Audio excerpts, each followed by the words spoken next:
welcome students. Today I am going to teach you subject science chapter 14 for class 10th. Our chapter name is sources of energy. So students, in this chapter we will learn about sources of energy, different types of sources of energy and good sources of energy. So previous class 9 में हम लोग chapter इससे related chapter लोग पढ़ चुके हैं, ठीक है। नेचुरल रिसोर्स हम लोग पढ़े थे कि बहुत सारी डिफरेंट टाइप की जो नेचुरल रिसोर्स होती हैं और उनमें क्या होता है कि सब एनर्जी प्रोवाइड कराती हैं। अब देखिए हम लोग यहाँ पर कि देखिए एनर्जी के बारे में हम लोग समझते हैं। सबसे बड़ी बात कि एनर्जी के बारे में सबसे एक अहम ये टॉपिक है कि energy neither be create not destroyed. तो फिर क्यों हम लोग जो है इतना मतलब कि ये वॉरी होते हैं, इतना क्यों चिंतित होते हैं एनर्जी से रिलेटेड कि एनर्जी को स्टोर कीजिए, एनर्जी बचाइए, है ना, एनर्जी खत्म हो जाएगा। जब एनर्जी क्रिएट नहीं किया जा सकता है, उसको डिस्ट्रॉय नहीं किया जा सकता है, neither be create not be destroyed, तो फिर क्यों इतना हम लोग इसको वॉरी होते हैं, क्यों इतना टेंशन लेते हैं फिर कि एनर्जी खत्म हो जाएगी या फिर एनर्जी को किस तरह से यूज किया जाए, इतना क्यों टेंशन लेते हैं हम लोग।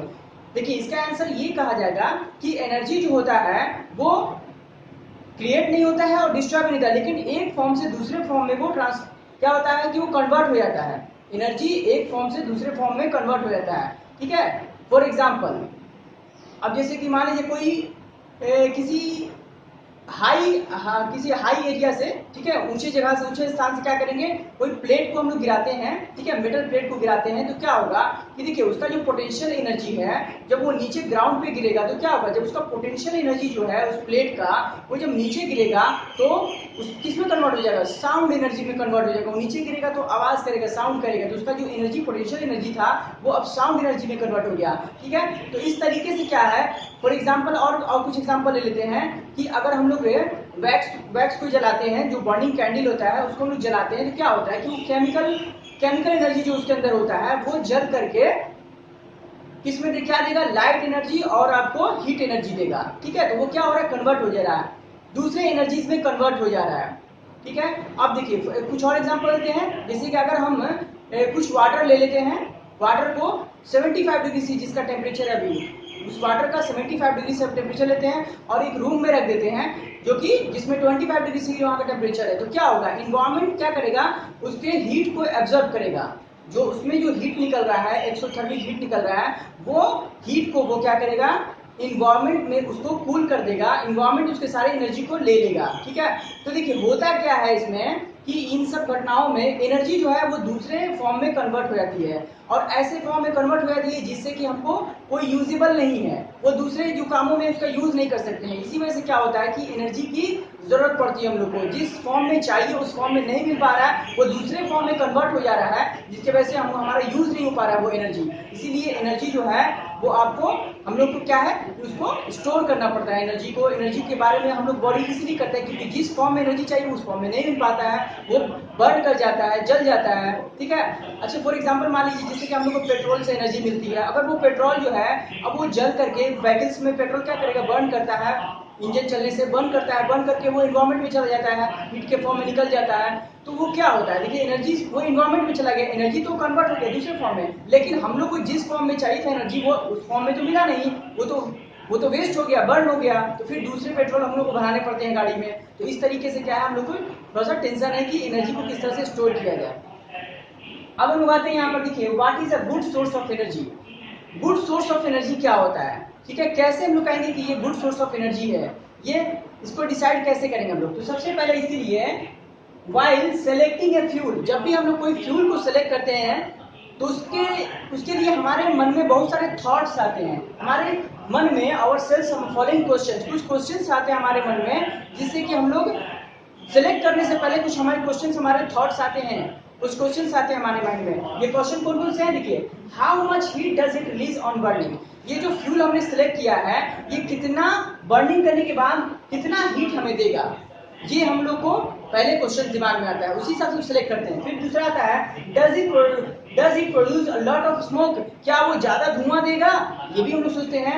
उसके बाद आता है इज इट इजिली अवेलेबल, क्या वो इजिली अवेलेबल है मार्केट में, ठीक है, ये सब चीजें हमारे माइंड में क्या आती है, या फिर इकोनॉमिकल है ना, यानी कि वो सस्ता है, तो ये क्या होगा, ये सब थॉट्स क्वेश्चंस हमारे माइंड में आती है कोई भी एनर्जी, कोई भी आपको सोर्सेस ऑफ एनर्जी या फिर कोई फ्यूल जो है सिलेक्ट करने से पहले। ठीक है, अब देखिए, तो ये तो सारे क्वेश्चंस हो गए। अब देखते हैं कि गुड सोर्स ऑफ एनर्जी के पहचान क्या क्या है। We could then say that a good source of energy would be one, हम किसी भी एनर्जी को गुड सोर्स ऑफ एनर्जी कब कह सकते हैं, जब उसमें कुछ क्वालिटीज हो, जो उसकी कुछ प्रॉपर्टीज हो। देखिए, फर्स्ट है which could be a large amount of work पर, है ना, वर्क पर यूनिट वॉल्यूम और मास। इसमें क्या है, बोल रहा है तो लार्ज अमाउंट में वर्क पर यूनिट, यानी कि उसके पर यूनिट में वर्क ज्यादा हो उससे, है ना, ज्यादा मास हो उसमें, ज्यादा वॉल्यूम हो उसका, पर यूनिट में उसका ज्यादा वॉल्यूम हो, ज्यादा लगे और उसमें ज्यादा वर्क करने का क्षमता हो उसमें। उसके बाद बी इजिली एक्सेसिबल, वो इजिली आराम से क्या हो, एक्सेसिबल होता है। उसके बाद be easy to store and transport, और ऐसा फ्यूल जो कि इजिली क्या करते हैं, उसे स्टोर किया जा सकता है इजिली, है ना, गैलेंस में या किसी चीज में उसको पॉट में स्टोर किया जा सके इजिली, और ट्रांसपोर्ट किया जा सके इजिली, एक जगह से दूसरी जगह ले जाने के लिए उसको ट्रांसपोर्ट किया जा सके, तो वो फ्यूल क्या कहलाए, गुड फ्यूल, है ना। अब आते हैं next, perhaps most important be economical, यानी कि सबसे इंपॉर्टेंट बात होना चाहिए कोई भी फ्यूल्स जब अच्छा कब कहा जाएगा, कि वो इकोनॉमिकल हो, यानी कि वो सस्ता भी हो, है ना, वो ज्यादा कॉस्टली ना हो। ज्यादा कॉस्टली होने से क्या होगा कि फिर वो गुड सोर्स नहीं कहला, क्योंकि वो सभी के लिए, सब लोग अफोर्डेबल नहीं कर पाएंगे वो सोर्सेस ऑफ एनर्जी को, उस फ्यूल को। तो इसी तरीके से है, इसको हम लोग कह सकते हैं कि गुड सोर्स ऑफ एनर्जी, हम लोग क्या थॉट्स होनी चाहिए, हमारे माइंड में क्या थॉट्स आती है गुड सोर्स ऑफ एनर्जी जब भी हम लोग सिलेक्ट करते हैं, और क्या उसकी क्वालिटी होनी चाहिए गुड सोर्स ऑफ एनर्जी की। तो यहाँ हमने कुछ क्वालिटीज को इसको किया कि डिस्क्राइब किया कि क्या क्वालिटी होनी चाहिए एक गुड फ्यूल की, एक गुड सोर्स ऑफ एनर्जी की, जिसको हम लोग गुड सोर्स ऑफ एनर्जी कह सकते हैं। तो ये जो चैप्टर हम लोग है स्टूडेंट्स, इसको पार्ट वाइज हम लोग पढ़ेंगे, ठीक है। तो अब इसमें हम लोग देखते हैं आगे क्या है। सो स्टूडेंट्स, और next point is conventional source of energy.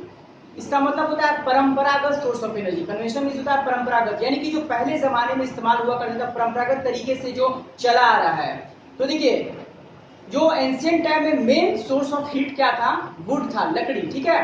तो लकड़ी का इस्तेमाल किया था, वुड का इस्तेमाल, और कुछ सेवरल एक्टिविटीज के लिए विंड एनर्जी, सोलर एनर्जी का इस्तेमाल किया जाता था। मोस्ट ऑफ द जो एनर्जी, हीट एनर्जी होता था, वो वुड से इस्तेमाल किया जाता था, क्योंकि वुड क्या है, लिमिटेड एडिशन वाली चीज है, ये खत्म हो जाएंगे, और इसमें क्या होता था कि काफी लार्ज अमाउंट में स्मोक भी निकलता था, ये एयर पोल्यूशन भी होता था, ठीक है। तो इसके बाद क्या हुआ, एक्सप्लॉयटेशन ऑफ कोल, यानी कि कोल का जब एक्सप्लॉयटेशन हुआ, कोयले का जब एक्सप्लॉयटेशन हुआ, तो उसमें क्या हुआ कि नंबर ऑफ इंडस्ट्रीज इंक्रीज करने लगे, नंबर ऑफ इंडस्ट्रीज इंक्रीज करने लगे, इंडस्ट्रियलाइजेशन बढ़ने लगा है इंडिया में और पूरे वर्ल्ड में बढ़ने लगा, क्योंकि कोल जो है उससे बहुत ही अच्छे से एनर्जी मिलती थी, ठीक है, एनर्जी बहुत ज्यादा मिलती थी कोल से।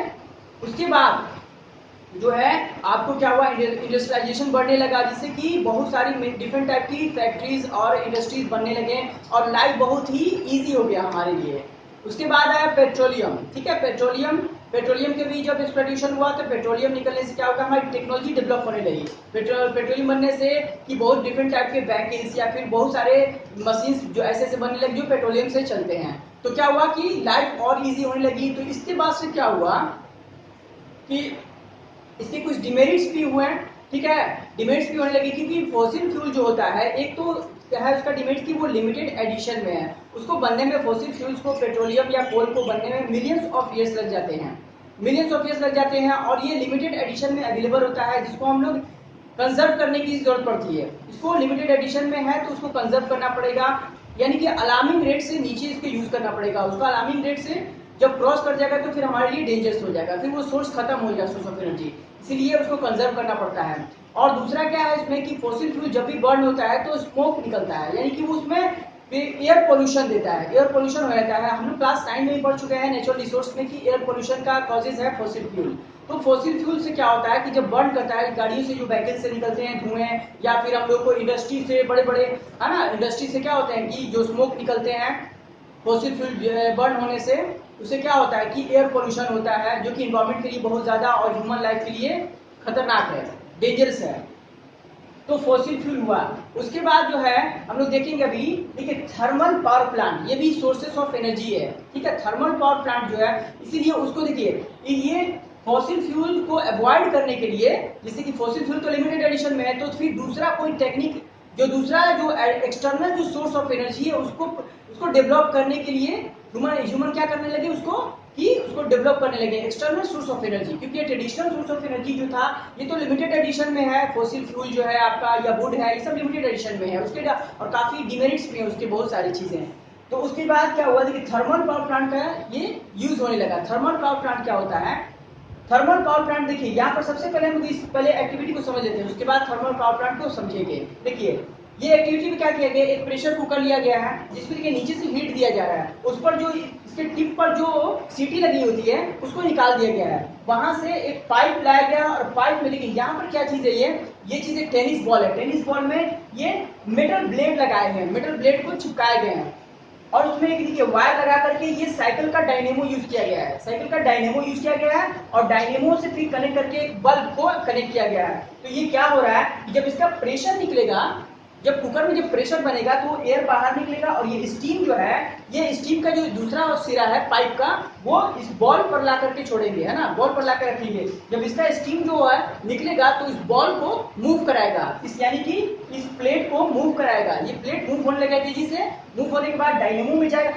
ये इलेक्ट्रिसिटी प्रोड्यूस होगा, इलेक्ट्रिसिटी प्रोड्यूस होगा तो डायनेमो क्या करेगा, मैकेनिकल एनर्जी को क्या करेगा, इलेक्ट्रिसिटी में चेंज करेगा। डायनेमो का वर्क यही होता है, वो मैकेनिकल एनर्जी को इलेक्ट्रिक एनर्जी में कन्वर्ट कर देता है। तो मैकेनिकल एनर्जी जो है डायनेमो के थ्रू इलेक्ट्रिक एनर्जी में कन्वर्ट हो गया, इलेक्ट्रिक एनर्जी कन्वर्ट होने के बाद ये बल्ब में कनेक्ट किया गया तार, जिससे कि बल्ब ग्लो करने लगेगा। तो ये था थर्मल एनर्जी का ये एग्जांपल कि थर्मल एनर्जी से किस तरह से इलेक्ट्रिकल एनर्जी बनाया गया। देखिए इसी प्रोसेस से जो है थर्मल पावर प्लांट भी लगाए जाते हैं, वर्ल्ड में हर जगह थर्मल प्लांट, लगभग हर कंट्री में थर्मल पावर प्लांट का यूज किया जाता है। हमारे इंडिया में भी क्या है, थर्मल पावर प्लांट का यूज किया जाता है। मोस्ट ऑफ द इलेक्ट्रिसिटी जो है वो थर्मल पावर प्लांट से ही इंडिया में प्रोड्यूस होता है।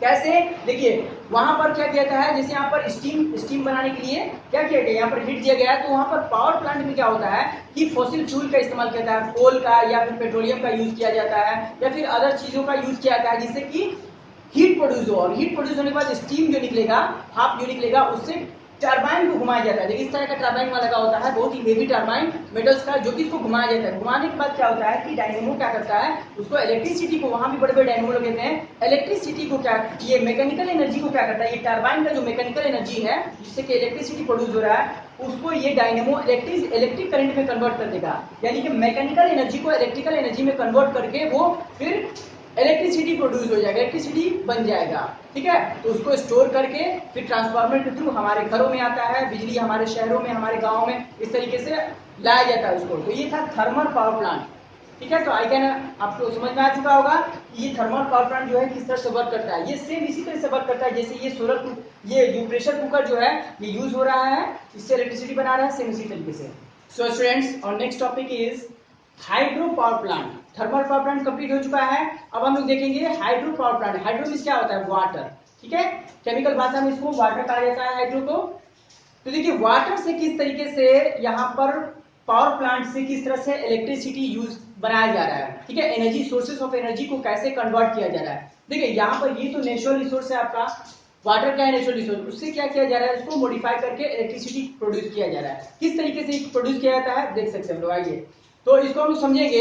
देखिए जहां पर आप लोग देखे होंगे कहीं पर कि वाटरफॉल जो है वो क्या होता है कि उसमें पोटेंशियल एनर्जी बहुत ज्यादा होता है, वो नीचे गिरता है। उसके बाद आप देखे होंगे कि जो रिवर के पास जो डैम बनाए जाते हैं, है ना, रिवर्स के पास बड़े बड़े डैम बनाए जाते हैं, जिसमें क्या होता है कि वाटर को स्टोर किया जाता है और उसको एक लिमिटेड सोर्स से उसको छोड़ा जाता है धीरे धीरे, है ना, उसको गेट के थ्रू क्या होता है थोड़े थोड़े अमाउंट को उसको छोड़ा जाता है, जिससे क्या होता है कि वो हाई प्रेशर के साथ वहां पर वो नीचे फॉल करते हैं, नीचे गिरते हैं रिवर्स में। तो हम लोग वहां पर जानते हैं कि वाटर क्या है, उस वाटर में बहुत ज्यादा एनर्जी होती है, ठीक है, पोटेंशियल एनर्जी होती है। जो मूविंग वाटर है उसमें क्या होता है, बहुत ज्यादा पोटेंशियल एनर्जी होती है, उसी का यूज करके क्या किया जाता है कि इलेक्ट्रिसिटी प्रोड्यूस किया जाता है। कैसे, देखिए यहाँ पर जहां पर वाटर फॉल हो रहा है, यानी कि हाइट से पूरा गिर रहा है वाटर नीचे में, है ना, नीचे में हाइट से, माउंटेन से क्या होता है कि वाटर गिर रहा है, तो वहां पर पोटेंशियल एनर्जी वाटर के पोटेंशियल एनर्जी को यूज करके वहां पर बड़े बड़े टरबाइन लगाए जाते हैं, टरबाइन लगाए जाते हैं जो कि मूव करता है। जब ये वाटर का जो पार्ट्स है ना, वाटर गिरेगा जब टरबाइन पर, तो क्या होगा, ये टरबाइन तेजी से मूव होता है। जब ये तेजी से मूव होता है यानी कि जो उसका पोटेंशियल, वाटर के पोटेंशियल एनर्जी से ये मैकेनिकल एनर्जी प्रोड्यूस हुआ। मैकेनिकल एनर्जी क्या होगा कि वो प्रोड्यूस टरबाइन जो प्रोड्यूस होगा, टरबाइन प्रोड्यूस होने के बाद क्या होगा कि उसको इलेक्ट्रिकल एनर्जी में कन्वर्ट कर दिया जाएगा। उसको वहां पर कन्वर्टर लगाया जाता है डायनेमो, जिसके वजह से क्या हुआ मैकेनिकल एनर्जी को वो इलेक्ट्रिक एनर्जी में क्या करेगा, वो कन्वर्ट कर देता है, जिसके वजह से क्या होता है कि इलेक्ट्रिसिटी प्रोड्यूस हो जाता है। इलेक्ट्रिसिटी को स्टोर करके फिर वो लाया जाता है वायर के थ्रू। उसी तरीके से क्या है डैम में होता है। देखिए डैम में क्या होता है कि पानी को स्टोर किया जाता है। डैम में डैम बना करके क्या किया, पानी को स्टोर किया जाता है और उस पानी को प्रेशर के साथ नीचे गिराया जाता है। जो उसका गेट्स होते हैं डैम के पास, जहां से पानी आप देखेंगे डैम के पास जब जाइएगा तो पानी बहुत ही स्पीडली वहां पर गिरता है। तो वहां जब पानी गिरता है वहां पर स्पीडली, यानी कि हाइड्रो एनर्जी वाटर एनर्जी को वहां पर, वाटर का जो हाइड्रो एनर्जी पोटेंशियल एनर्जी उसका यूज किया जाता है इलेक्ट्रिसिटी प्रोड्यूस करने में। वहां पर भी टरबाइन लगाए जाते हैं बड़े बड़े, है ना, बहुत हेवी टरबाइन लगाए जाते हैं, जिसकी वजह से टरबाइन मूव करता है। हाइड्रो एनर्जी की वजह से टरबाइन मूव करेगा। जब ये टरबाइन मूव करेगा तो मैकेनिकल एनर्जी प्रोड्यूस होगा, और मैकेनिकल एनर्जी प्रोड्यूस होगा तो उस मैकेनिकल एनर्जी को डायनेमो के थ्रू क्या किया जाता है, उसको कन्वर्ट कर दिया जाता है इलेक्ट्रिसिटी में। क्योंकि डायनेमो का काम ही होता है मैकेनिकल एनर्जी को इलेक्ट्रिकल एनर्जी में कन्वर्ट कर देना। तो वो कन्वर्ट कर देता है और वहां से इलेक्ट्रिक एनर्जी को स्टोर कर दिया जाता है। तो इस तरीके से क्या है कि आपका हाइड्रो पावर प्लांट काम करता है। देखिए इंडिया में जितने भी एनर्जी होती हैं, जितने भी एनर्जी प्रोड्यूस होती है उसका 1/4 टाइम जो है, यानी कि 1/4 जो है वो हाइड्रो पावर प्लांट से प्रोड्यूस किया जाता है। ठीक है, यानी कि ये भी काफी ज्यादा अमाउंट में इसको प्रोड्यूस किया जाता है। तो हमने थर्मल पावर प्लांट देखा, फिर उसके बाद हाइड्रो पावर प्लांट। ये सब क्या है, ये सब ट्रेडिशनल मेथड्स को यूज करके, ट्रेडिशनल यानी कि कन्वेंशनल सोर्सेज को यूज करके ये न्यू सोर्सेज जो है, यानी कि अदर ऑप्शंस बनाए जा रहे हैं कि हमारा कन्वेंशनल पे हम लोग डिपेंड ना रहे। इलेक्ट्रिकल एनर्जी क्या हुआ, इलेक्ट्रिकल जब एनर्जी आया तो बहुत सारी ऐसी चीजें आजकल देख सकते हैं आप लोग, इलेक्ट्रिक कार भी निकल चुका है, इलेक्ट्रिक व्हीकल चल रहे हैं। इसका मतलब क्या हुआ कि फ्यूल पे डिपेंड हम लोग नहीं रहेंगे, है ना, क्योंकि फ्यूल क्या है, एक नॉन रिन्यूएबल सोर्स है। नॉन रिन्यूएबल सोर्स जो है वो खत्म हो जाएगा, वो रिन्यू नहीं होगा जल्दी, उसको बहुत सारे टाइम लगेंगे, मिलियंस ऑफ ईयर लगेंगे। इसीलिए रिन्यूएबल सोर्स का, देखिए वाटर क्या है, रिन्यूएबल सोर्स है ना, वाटर रिन्यूएबल सोर्स है, सनलाइट रिन्यूएबल सोर्स है, सोलर एनर्जी, ये सब रिन्यूएबल सोर्स का यूज करके हम लोग को बनाना है अपने अदर सोर्सेस ऑफ, है ना, अदर सोर्सेस ऑफ एनर्जी का जो ऑप्शन है वो क्रिएट करना है। तो इसीलिए यहाँ पर थर्मल पावर प्लांट का इस्तेमाल किया गया और हाइड्रो पावर प्लांट का। Hello and welcome students. तो एक बार फिर से हम हाजिर हैं सब्जेक्ट साइंस, ठीक है, और हम लोग चैप्टर जो 14 का है एक पार्ट हम लोग पढ़ चुके हैं, जिसमें हम लोग ने क्या पढ़ा, सोर्सेज ऑफ एनर्जी के बारे में पढ़े, कन्वेंशनल सोर्सेज ऑफ एनर्जी के बारे में मोस्ट रूप से पढ़े कि जो परंपरागत चले आ रहे हैं sources of energy, fossil fuel का यूज जो है हम लोगों ने देखा वहां पर। फिर हमने कुछ इंप्रूवमेंट देखे, अदर ऑप्शंस हम लोग देखे थे उसमें कि किस तरीके से अदर ऑप्शंस जो है वो यूज हो रहा है आजकल, जो ट्रेडिशनल है उसको मॉडिफाई करके, ठीक है ना, जैसे कि थर्मल पावर प्लांट से इलेक्ट्रिसिटी प्रोड्यूस करना, हाइड्रो पावर प्लांट से इलेक्ट्रिसिटी प्रोड्यूस करना, है ना, ताकि हम लोग जो है जो कन्वेंशनल या फिर ट्रेडिशनल जो हमारा सोर्सेज ऑफ एनर्जी है, हीटिंग का एनर्जी का जो सोर्सेज है उस पर डिपेंड ना रहे, क्योंकि वो नॉन रिन्यूएबल सोर्स है, वो रिन्यू होने में बहुत टाइम लगाते हैं, बहुत ज्यादा मिलियंस ऑफ ईयर्स लग जाते हैं। तो अब हम लोग इस पार्ट में जो हमारा सेकंड पार्ट है वीडियो का हम लोग देखेंगे, इसमें improvement in the technology for using conventional source of energy. हम लोग देखेंगे टेक्नोलॉजी का इंप्रूवमेंट करके किस तरीके से कन्वेंशनल सोर्सेज ऑफ एनर्जी को इंप्रूव किया गया, है ना, उसको और ज्यादा इंप्रूव करके उसको यूजेबल बनाया गया। तो सबसे पहले हम लोग आते हैं, देखिए यहाँ पर बायोमास के बारे में हम लोग जानते हैं। देखिए इंडिया में क्या है कि हमारी कंट्री में कि काफी लंबे समय से जो सोर्स ऑफ हीटिंग था, वो जो हमारा फ्यूल जो इस्तेमाल होता था कुकिंग के लिए या फिर अदर पर्पस के लिए, वो वुड का इस्तेमाल करता था आदमी, या फिर काउ डंग का इस्तेमाल करता था, ठीक है, काउ डंग या फिर वुड का इस्तेमाल करता था, जो कि बहुत ज्यादा स्मोक्स वगैरह देते थे और उसका ना उसमें स्मोक बहुत ज्यादा निकलता था और फ्लेम बहुत ज्यादा निकलता था, जिससे कि हीट बहुत ज्यादा होती थी, है ना, तो यूज करने में बहुत ज्यादा प्रॉब्लम्स क्रिएट होता था। तो अब देखिए प्लांट जो है, अब हम लोग क्या कर सकते हैं कि प्लांट का यूज ज्यादा नहीं कर सकते हैं, क्योंकि हमारे इंडिया में बहुत ज्यादा यहाँ पर यूज होता था प्लांट का यूज। तो प्लांट का यूज करने से प्लांट हमें ऑक्सीजन प्रोवाइड कराता है, अब अदर यूजफुल मटेरियल जो हम लोग को प्रोवाइड कराता है, तो उसको बर्निंग के तौर पे हम लोग यूज करने लगेंगे फ्यूल के तौर पे। अगर कोई दूसरा ऑप्शन नहीं खोजेंगे फ्यूल के लिए, एनर्जी के लिए, तो फिर हमारा क्या होगा, एक लिमिटेड एडिशन में है वो सारे खत्म हो जाएंगे, प्लांट नहीं लगेंगे ज्यादा और वो खत्म होते चल जाएंगे, तो प्रॉब्लम्स क्रिएट होगा, ऑक्सीजन के प्रॉब्लम्स क्रिएट होंगे, है ना। तो इस तरीके से क्या होगा कि प्रॉब्लम क्रिएट होगा। लेकिन अगर उसको मॉडिफाई किया जाए, टेक्नोलॉजी से मॉडिफाई किया जाए, तो फिर हम लोग को कुछ अच्छे किस्म के जो है फ्यूल हम लोग को मिल सकते हैं उसी से। ठीक है ना। उससे हम लोग को इस टेक्नोलॉजी को अगर प्लांट्स एनिमल्स जो भी चीज से मिल रहे हैं हमारे जो वेस्ट मटेरियल, उसको अगर डेवलप कर दिया जाए, टेक्नोलॉजी उसमें जोड़ दिया जाए, तो एक अच्छे किस्म का जो है हमको मिल सकता है। फॉर एग्जाम्पल हम समझ सकते हैं, देखिए ये अगर वुड को जलाते हैं हम लोग तो क्या होगा, बहुत ज्यादा फ्लेम होता है, स्मोक निकलता है। लेकिन उसी को अगर लिमिटेड एडिशन ऑफ ऑक्सीजन में जलाया जाए और वाटर के साथ मिलाकर उसको वाटर का यूज किया जाए वहां पर, तो क्या होगा, चारकोल बन जाता है ना। यानी कि जब हम लोग वुड को जलाएंगे और उसको लिमिटेड एडिशन ऑफ ऑक्सीजन देंगे, लिमिटेड अमाउंट ऑफ ऑक्सीजन देंगे और वाटर का यूज करेंगे वहां पर, तो क्या होगा कि वहां पर चारकोल क्रिएट होगा। और चारकोल को जब हम लोग जलाएंगे तो चारकोल बन जाएगा। और चारकोल जो है लकड़ी का कोयला जिसको बोलते हैं चारकोल, तो चारकोल को जब जलाइएगा आप तो क्या दिखेगा, उसमें ना ही उसमें फ्लेम निकलेगा ज्यादा और ना ही वो क्या करेगा, स्मोक निकलता है। यानी कि वो एक देखिए वो डेवलप हुआ, टेक्नोलॉजी यहाँ डेवलप हुआ कि हमको फ्लेमलेस भी मिल गया फ्यूल, और क्या हुआ कि ज्यादा एक तो फ्लेमलेस मिल गया, दूसरा स्मोकलेस भी मिल गया।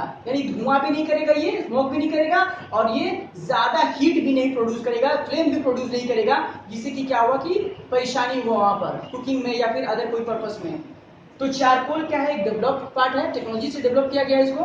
उसके बाद देखिए आप बायोगैस या फिर गोबर गैस कैसे बनाया जाता है, ये भी बनता है उन्हीं चीजों से, यानी बायोमास, बायोमास का यूज करके। बायोमास मतलब प्लांट्स एंड एनिमल्स का यूज करके। देखिए प्लांट्स के जो आपके वेस्ट होते हैं, प्लांट के वेस्ट या खेतों में हार्वेस्टिंग के बाद जो वेस्ट बच जाते हैं उनका यूज करके, और फिर आपको का जो जो गाय का जो ये गोबर होता है उसका यूज करके, है ना, गोबर गैस या नाम भी इसी तरह का गया है। जो गाय का जो वेस्ट होता है, वेस्ट मटेरियल गोबर, उसका यूज करके क्या किया जाता है कि उसका इस्तेमाल यहाँ पर किया जाएगा। देखिए पहले तो गाय के वेस्ट से गोबर से काउडंग बनाया जाता था, लेकिन वो ट्रेडिशनल मेथड था, कन्वेंशनल मेथड था। लेकिन अभी क्या है, उससे बायोगैस बनाया जाएगा। अब वो बायोगैस कैसे बनाया जाएगा, ये टेक्नोलॉजी को डेवलप करके, टेक्नोलॉजी को इम्प्रूव करके उसी कन्वेंशनल सोर्स ऑफ एनर्जी को इम्प्रूव किया जाएगा।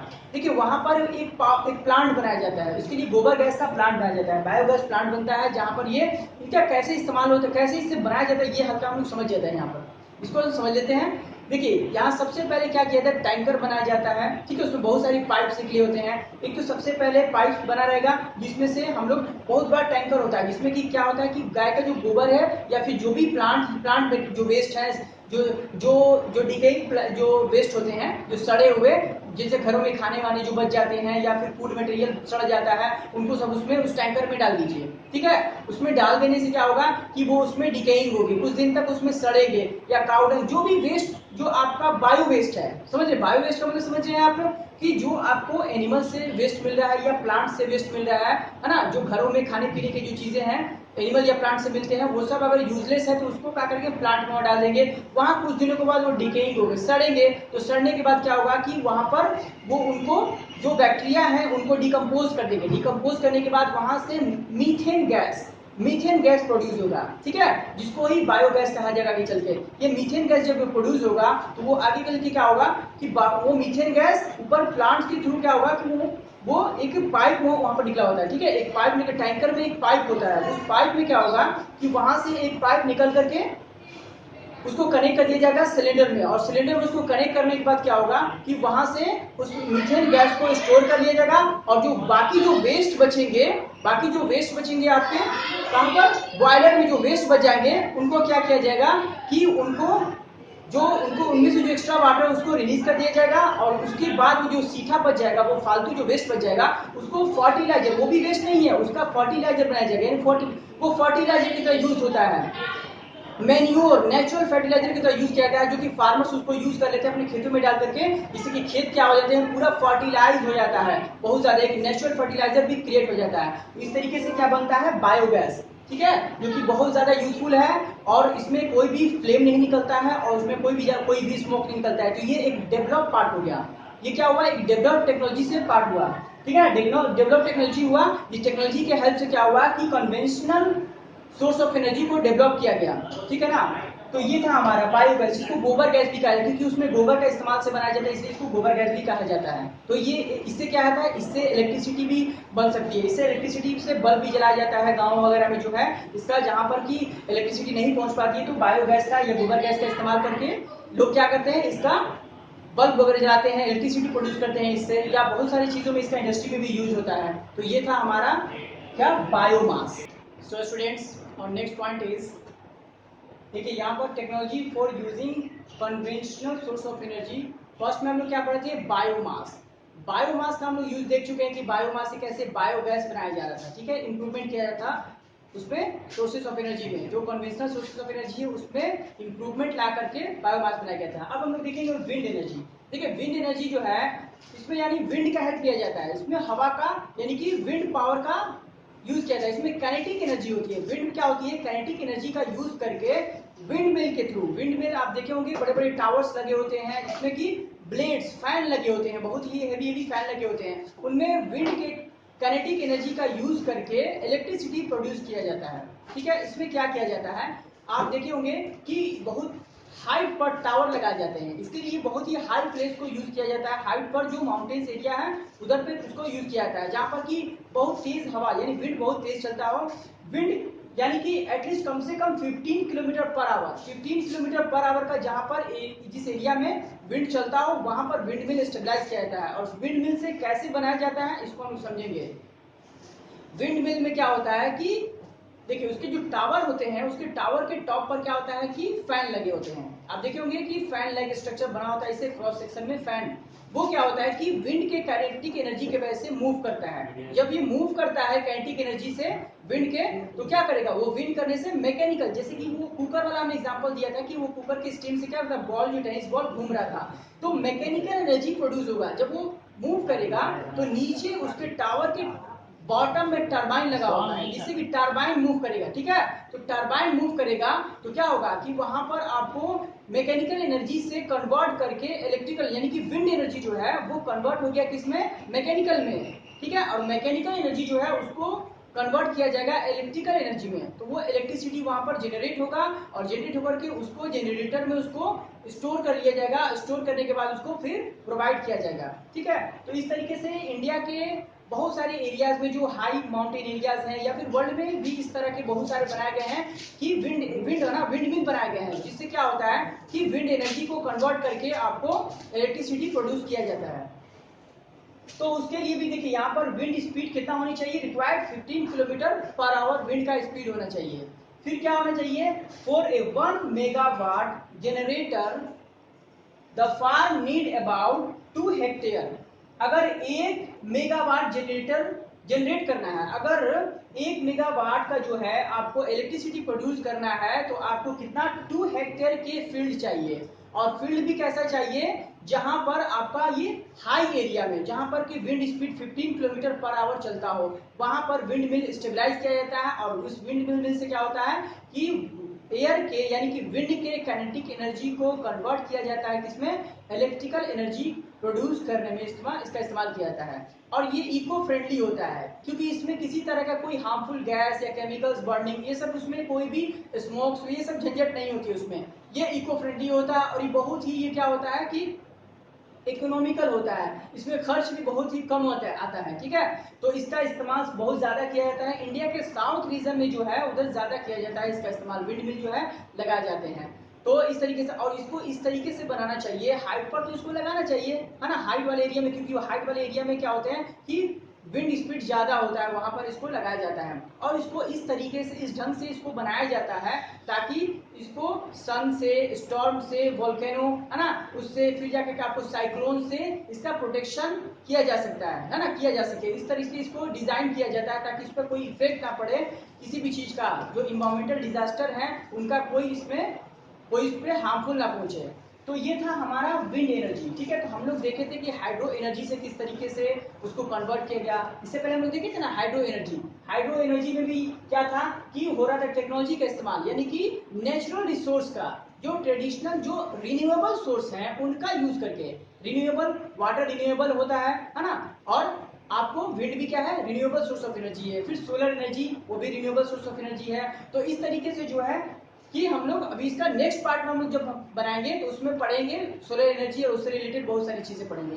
तो हमने यहाँ पर अभी क्या क्या देखा, हाइड्रो एनर्जी देखे हम कि हाइड्रो एनर्जी से किस तरीके से इलेक्ट्रिसिटी प्रोड्यूस किया जा रहा है। एक रिन्यूएबल सोर्स ऑफ एनर्जी का यूज करके हम लोग क्या कर रहे हैं कि अपना ये बना रहे हैं कि एनर्जी का सोर्स बना रहे हैं। और पहले जो क्या था कि कन्वेंशनल जो हमारा जो नॉन रिन्यूएबल का यूज होता था, कन्वेंशनल सोर्स ऑफ एनर्जी में जैसे कोल, फॉसिल फ्यूल, वुड, इस सब का इस्तेमाल होता था, जिससे क्या होता, वो तो नॉन रिन्यूएबल है, उनका लिमिटेड एडिशन में उनका यूज करना था, उनको कंजर्व करना है। तो उनको कंजर्व करके और हम लोग एक्स्ट्रा जो सोर्स ऑफ एनर्जी है, जो एडिशनल सोर्स ऑफ एनर्जी है, उनको टेक्नोलॉजी के हेल्प से उनको क्या किया गया, जो कन्वेंशनल या फिर ट्रेडिशनल सोर्स ऑफ एनर्जी है उनको बनाया गया। कैसे? हाइड्रो एनर्जी के थ्रू, बायोमास के थ्रू और विंड एनर्जी के थ्रू।